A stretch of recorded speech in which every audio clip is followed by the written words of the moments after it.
Ramírez Ocampo, presidente de Plural, el Centro de Estudios Constitucionales. Se cumplen 17 años, ustedes llevan un trabajo muy activo y para las nuevas generaciones que no conocen cómo surgió ese proceso de la llamada séptima papeleta, de dónde sale ese nombre, fue un proceso muy informal, muy de voluntad política, porque entiendo que constitucional o legalmente no se podía llegar a una constituyente tan fácil como se quisiera. ¿Cómo fue ese? Bueno, no se podía llegar a una constituyente ni fácil ni difícil. Estaba prohibido hacerlo por el plebiscito de 1957 que creó el Frente Nacional. Lo que pasa es que se intentaron después de ese año 3 veces reformar la Constitución colombiana. Y todas las 3 veces las echó para atrás la Corte Suprema de Justicia. Por eso la Constitución es el ejercicio de un esfuerzo plural. La Constitución no tiene dueño, la Constitución no tiene padre. Ahora se han querido inventar el hecho de que hay un padre de la Constitución. No, la Constitución fue el producto, como dicen los franceses, de todos a una, señor. Fue la Constitución de Messier Tout le Monde. Esa asamblea no se había reunido nunca en los 400 años del descubrimiento de América, porque fue plural en su esencia, porque hubo representación de los indígenas, de los partidos políticos, en realidad de los cristianos, de muchísimas gentes de distintos orígenes. Y un grupo muy abigarrado, no nos conocíamos ni siquiera entre nosotros mismos el día de la instalación, y fue un proceso muy difícil, lo que Palacio Rudas llamó el azaroso proceso del acuerdo. Así se hizo la Constitución. Pues sí, siempre estuvo latente en la Asamblea esa amenaza. Yo fui elegido a la Constituyente como miembro del PSC, es decir, del Partido Social Conservador. Sí. Estuve con el presidente Misael Pastrana en la Comisión Primera, que tuvo a su cargo todas el preámbulo, sí, y los 3 títulos primeros de la Constitución, la Carta de Derechos, sí, la Carta de Deberes, las garantías, los partidos políticos, la nacionalidad. Bueno, en el aire se sentía, sí, el interés de muchos de simplemente cerrar el Congreso, a pesar de que iba contra el decreto que nos había convocado, porque en el fondo esa era una asamblea constituyente constituida. Sí. Estábamos convocados con una serie de limitaciones. No podíamos modificar el periodo de los poderes establecidos. Claro. Por ejemplo, no podíamos destituir al presidente, ajá, ni a la Corte, ni al, sí, Congreso. Pues bien, se presentó el proyecto.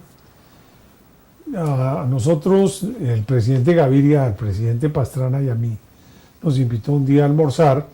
El presidente Pastrana le preguntó antes del almuerzo, durante el almuerzo, después del almuerzo, qué tenía pensado el gobierno sobre ese tema que nos afanaba mucho. Nosotros estábamos en contra del cierre del Congreso.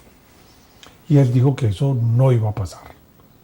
Tanto que yo le pregunté al presidente Pastrana cuando salimos de ese almuerzo, ¿por qué le preguntó usted 3 veces? Y 3 veces que si iba o no el gobierno a estar de acuerdo con una moción de esas. Y me dijo, es que yo quería que como a Pedro se lo negaran 3 veces.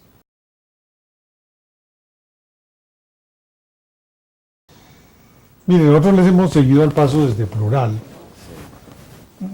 a todos los procesos de las reformas que ha habido. Sí. Bueno, usted dice que ha habido 29, ya llevamos 32, sí, porque se aprobaron 3 reformas constitucionales.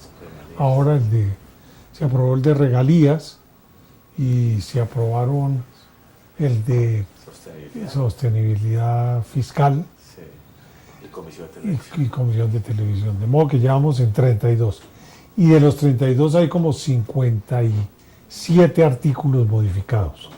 Es decir, ha habido, bueno, hay 300, la Constitución fue muy extensa, Sí, 386, 380 artículos. sí, Porque hay un porcentaje grande de modificaciones. claro. Yo creo que en esas modificaciones ha habido modificaciones buenas, otras regulares y otras muy malas. Las muy malas fue cuando empezó el Congreso a tratar de borrar todas las limitaciones que le habíamos puesto Sí, para tratar de enmendar la impresión que hay en el país sobre que eso era un centro de corrupción. ajá, Por ejemplo, nosotros habíamos anulado las suplencias. Creo que la primera de las reformas que se echaron abajo fue restablecer las suplencias. claro. Pero después vino algo muy bueno, que fue el acto legislativo número 1 del 2003 para cambiar algo que habíamos hecho nosotros. Cuando digo nosotros, pues estábamos en esa comisión, Horacio Serpa, Sí, Oti Patiño y yo, para el tema de los partidos políticos. sí, Nosotros, como traíamos en la mente el tema de la limitación del Frente Nacional, que no permitía sino dos partidos políticos aquí, el liberal y el conservador, queríamos abrir los canales de participación y de creación de nuevos partidos. claro. Y entonces establecimos un mecanismo en que prácticamente se podía hacer un partido político con firmas, con 50.000 firmas, podía una organización social convertirse en partido político Sí, y cosas de esa naturaleza. Nosotros lo hicimos por esa tendencia que traíamos de que había que cambiar la situación del bipartidismo, que era realmente la que tenía muy enrielada toda la política colombiana. Pues bien, a los 6 años, con esa constitución, sí, de pronto nos dimos cuenta de que teníamos 74 partidos políticos. claro. El Consejo Nacional Electoral había aceptado 74 partidos políticos. No, Con 74 partidos políticos realmente la gobernabilidad era prácticamente imposible. claro. Vinieron las discusiones sobre esa reforma política, y muy buena esa reforma política, porque empezó a estrechar el camino, tanto que hoy hay 12 partidos. Sí, Y yo creo que nosotros vamos a llegar a 5 partidos, que es donde cabemos todos, ¿no? Un Claro. partido de extrema izquierda, un partido de centro izquierda, un partido de centro, de extremo centro, que es el mío, un partido de centro derecha y un partido de extrema derecha. sí, Yo creo que en esa pluralidad cabría todo el país. En este momento llevamos 12, y porque hay partidos pues cristianos, por ejemplo, sí, hay partidos indígenas, etc. Pero en todo caso ya 12, y además se han enseriado mucho los partidos políticos.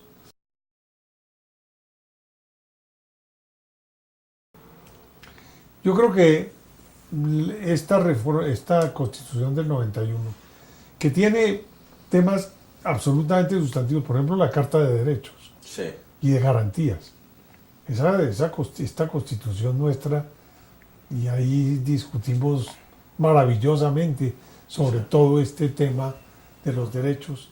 Ahí establecimos que Colombia debe ser un Estado social de derecho. sí, Poco era también nuestra ilusión por estar dentro del Partido Social Conservador.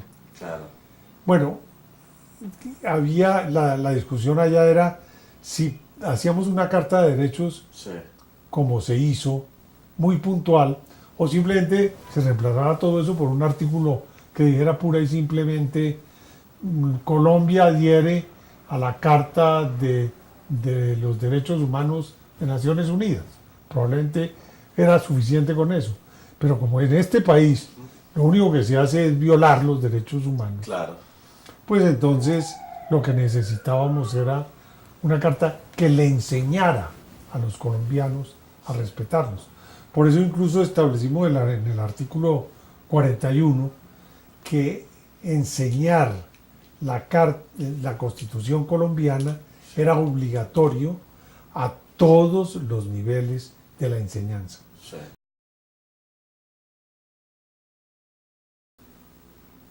No estaría de acuerdo con nuevas asambleas constituyentes, Sí. a menos que fueran indispensables para la paz. Como lo fue en su momento. Bueno, como quiso serlo en su momento, Sí. pero es que ahí, y esta es una anécdota muy importante, la primera de los propósitos que buscaba la Constitución Sí. era conseguir un tratado de paz. Sí.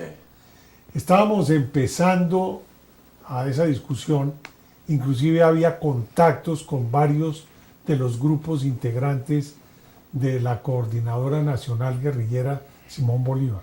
Sí. Ya se estaba en conversaciones con las FARC Sí. para ver cuántos constituyentes mandarían ellos. Ajá. Estando en esa discusión vino la elección de los constituyentes por circunscripción nacional, Nacional, sí. y en esa discusión y en esa elección fue el 9 de diciembre Sí. de 1990. Bueno, el 9 de diciembre de 1990, mientras nos elegían miembros de la Asamblea Nacional Constituyente, Sí. no se le ocurrió mejor idea al presidente Gaviria y a su ministro civil de defensa, que era el doctor Rafael Pardo, sino bombardear a Casa Verde, Sí. cosa que mató la posibilidad de hacer la paz dentro del tratado de paz que iba a ser la constituyente.